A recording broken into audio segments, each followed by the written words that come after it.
കടല. ഇന്നേ ബ്രേക്ക്ഫാസ്റ്റിന് പുട്ടും കടലയായിരുന്നു കേട്ടോ. അപ്പോൾ കുട്ടികൾക്ക് വേണ്ടിയിട്ട് എന്താ പറയുക, ഉപ്പ് മാത്രം ഇട്ടിട്ട് പുഴുങ്ങിയെടുത്താണ് കേട്ടോ. അവർക്ക് എരിവ് പറ്റില്ലല്ലോ. ഇപ്പോൾ എനിക്കിത് ഭയങ്കര ഇഷ്ടമാണ്. ഞാനിത് ഇവിടെ ഉണ്ടാക്കുമ്പോഴൊക്കെ ഇതിൻ്റെ പകുതി ഞാൻ തിന്നും, ബാക്കി കുട്ടികൾക്ക് കൊടുക്കാറുള്ളൂ. ഇത് കണ്ടപ്പോഴേ എപ്പോഴും ഒരു നൊസ്റ്റു കയറി വരും. ഇന്ന് രാവിലെയും കൂടെ സാജി പറഞ്ഞോളൂ, കാക്കാക്ക് കുറച്ച് നൊസ്റ്റു കൂടുതലാണ്, അത് ഇച്ചിരി ഒഴിവായിക്കളാന്ന് പറഞ്ഞു. എന്തായാലും ഇതും കൂടെ കൂട്ടിയിട്ട് ലാസ്റ്റത്തെ ഓക്കെ. സംഭവം എന്താണെന്ന് വെച്ചാൽ, നമ്മുടെ ശ്രീകൃഷ്ണപുരം LP സ്കൂളിലാണ് ഞാൻ പഠിച്ചത്. അവിടെ 4ാം ക്ലാസ് വരെ ഉള്ളൂ. LP സ്കൂൾ അങ്ങനെയുള്ളൂ, 4ാം ക്ലാസ് വരെയല്ലേ ഉള്ളൂ.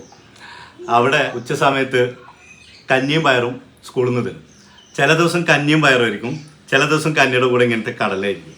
ഈ കടലിനെ പുഴുങ്ങിയിട്ട് അങ്ങനത്തെ കടലയായിരിക്കും, അല്ലെങ്കിൽ കഞ്ഞിയും പയറും അതിങ്ങനെ മിക്സ് ആക്കിയിട്ടും സെപ്പറേറ്റ് ആയിട്ടും ഉണ്ടാക്കും. അങ്ങനെ ഈ കടല ഉണ്ടാകുന്ന സമയത്ത് നമ്മളൊക്കെ സ്കൂളിൽ നിന്ന് തന്നെ കഴിച്ചിരുന്നു കേട്ടോ. ആവശ്യമുള്ള കുട്ടികൾക്ക് മാത്രമേ ഉള്ളൂ, നമ്മളവിടെ നിന്ന് കഴിച്ചിരുന്നത്. അങ്ങനെ ഈ കടല ഉണ്ടാകുന്ന സമയത്ത് ഈ കടല എടുത്തിട്ട് പാത്രത്തിലിട്ടിട്ട് ചോറ് മാത്രം കഴിക്കും. എന്നിട്ട് കടല അങ്ങനെ ബാക്കി വെച്ചിട്ട് അത് കൊണ്ടുപോയിട്ട് കൈ കഴുകുന്ന സമയത്ത് കഴുകും. എന്നിട്ട് അതെടുത്തിട്ട് ട്രൗസറിൻ്റെ പോക്കറ്റിലിടും. എന്നിട്ട് പിന്നെ ഉച്ച 2 മണിക്കൂർ കിട്ടുമല്ലോ, നമുക്ക് കളിക്കാൻ ഗ്യാപ്പ് കിട്ടുമല്ലോ. ആ ഗ്യാപ്പുള്ള സമയത്ത് കളിയുടെ ഇടയിൽ പോക്കറ്റിലിട്ടിട്ട് ഇതിങ്ങനെ ഇങ്ങനെ പെറുക്കി തിന്നു. സാജി അവിടെ നിന്ന് നോക്കുക ജസ്റ്റു എന്ന് പറഞ്ഞു.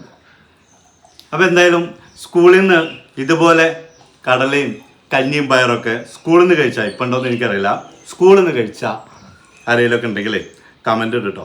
ഞാൻ പറഞ്ഞേ ഇതും കൂടെ കൂട്ടിയിട്ട് അവസാനത്തെ നഷ്ടമാണ് കേട്ടോ, ഇനി നഷ്ടമില്ല. ഓക്കെ, അപ്പോൾ ബൈ.